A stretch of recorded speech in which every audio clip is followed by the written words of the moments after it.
You can rest assured of your child's excellent performance when you register your child with Janan Schools, Bombokalule Campus and Kabalagala. Due to their firm educational background, we have the best facilities in both arts and sciences, fully updated to the latest sector standards, right from Senior 1 to Senior 6, in an environment that offers a chance to apply practical skills in all fields. That include a computer lab, introducing our students to the tech world, a well-organized science laboratory, a fully stocked library with all the essential books a student may need, a model farm to equip students with all the basic knowledge in agriculture, plus extra vocational skills. We promote co-curricular activities in sports like badminton, table tennis, basketball, volleyball, chess, and many more other activities. Register your child today at both campuses in Bombo Kalule and Kabalagala campus. For more information, contact us on the numbers below.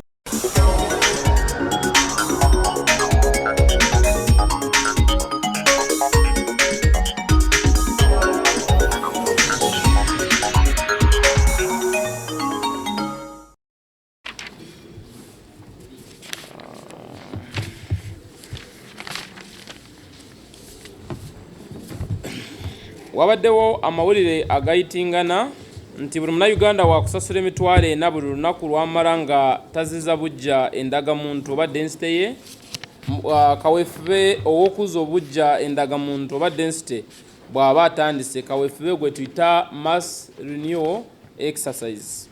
Kino kireseewo okwemulugunya eri Abannayuganda bonna nga bawuza oba bagamba nti tebalina ssente ezo zonna emitwalo 4 gya kusasula ng'amateeka bwe gabadde galambika oba agalagira. Naye twagala kubategeeza nti ng'Omuganda bw'agamba nti kyemwayagaliza embazzi kibwe yagasudde, ng'ekitongole kya Nira naffe tuli mu kuteekawo ennongoosereza okulaba nti zino essente temujja zisasula. Ate twagala kubategeeza nti buli muntu yenna kasita okomyawo endagamuntu oba density enkadde gye twakuwa tojja kubanga osasula ekintu kyonna. Tuli mu kukola ennongoosereza zino ate zaavudde dda mu management y'ekitongole kya Nira, zaavudde dda mu board ne wa minisita w'ensonga z'omunda oba minisita atwala ekitongole kya Nira, kati ziri wa ssaabawolereza wa Gavumenti bwe tuyita Attorney General, yajja kujja n'avaayo n'ekyenkomeredde.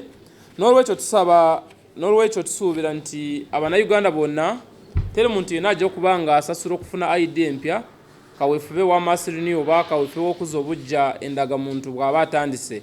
So temweraliikirira nti mwakusasula zino essente, tetusuubira nti tujja kutuukayo eyo. Kasita oleeta ya ID oba endagamuntu enkadde tujja kuba nga tusobola okuwandiika ate tukuwe density empya nga tasasudde ekintu kyonna. Ate n'abo Abannayuganda bannaffe abateewandiisangako okufuna endagamuntu oba density, twagala kubategeeza nti bajja kuba nga beewandiisiza ku bwereere nga teri muntu yenna asobola okusasula ssente. Amanya gange nze Edwin Tukamuheebwa, nkola nga manager registration and operations mu kitongole ekya Nira oba kye tuyita ekya National Identification and Registration Authority. Abalala mutumanyi nnyo nga ab'endagamuntu. Enkya nga 6 February tugenda kubeera mu masomero aga UPDF oba ze tuyita nga Army schools, abamu baziyita Kadogo schools.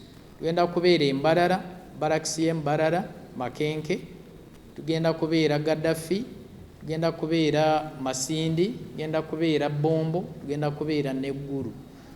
Tugenda kubeera mu masomero ago nga tujjaguza ne UPDF.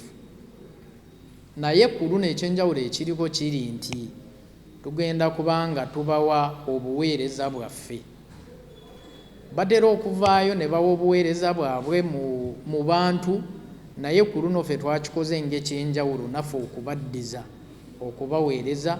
Naye tugenda kubeera nga turegisteringa abaana baabwe abateregisterinangako oba abateewandiisangako.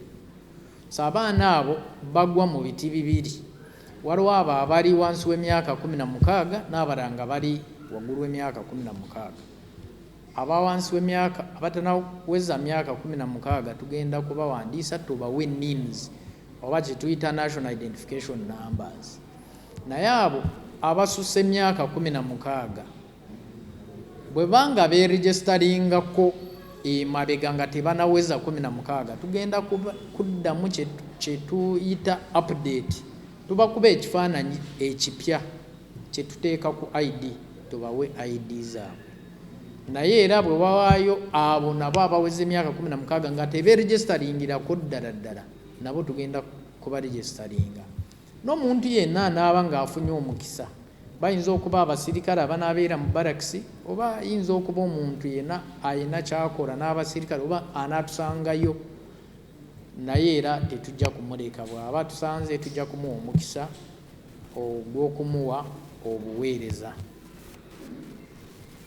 Ekyenjawulo ekirala ekiriwo kiri nti tugenda kuba era tugabana ebbaluwa z'obuzaale kwabo abanaaba nga balina ebyetaagisa.